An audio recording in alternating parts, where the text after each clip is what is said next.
Hey boys, Pop Fix It here, back with another one. Today I got this Ford Mustang in the shop for an in-op convertible top. So let's take a look. If you're missing fluid, there might be a reason for that. So something you want to check is when you have the seat out of the back, which is super easy. There's two little pry tabs on this.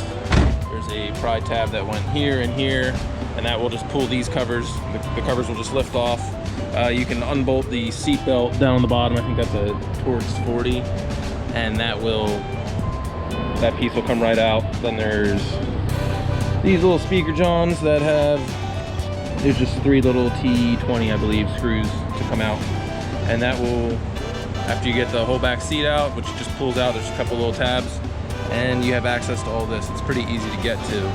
But check out your hydraulic lines. That's what happened to this one. This one down here went pop. So I was looking here, it looks like it got a kink, it got caught up here.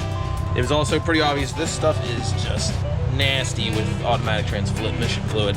I can show you. There's a piece of sound deadening that went underneath there, and it's just nasty with transmission fluid. So I'm gonna cut a new piece out of this and replace that just to try and keep the smell down in the car.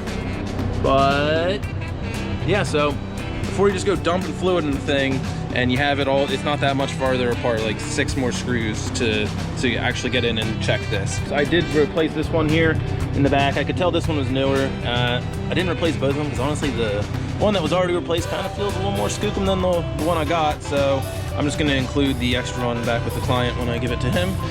So I just, routed them in here, zip tied them up. These are actually 13mm fittings this time. These were 13mm on the original ones.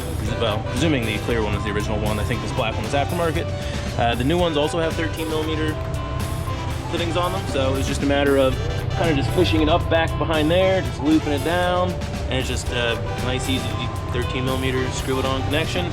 And I went ahead, I had this plug out with the top down. I went and filled it with my turkey baster, with some Mercon, some automatic transmission fluid. It took kind of a lot, actually. The better part of that quart went in here, and I had to keep lifting it up and then back down. You could hear it would get stuck after the first time or two, and then I lowered it again, pulled this out, added some more fluid, bled that out about 3 times that way, and now the top goes up and down pretty nice. I'm gonna be cleaning this up now because it's kind of gross in here, but I don't want to send it back to my client like this. Even though this is cleaner than he gave it to me, it's not clean enough to get out of here. So I'm gonna do that. I'm gonna oil some of these little rust spots for him, and that'll be that. Yeah, if you guys like that one, do the like, subscribe, all that YouTube stuff. We'll catch you on the next one. Take her easy.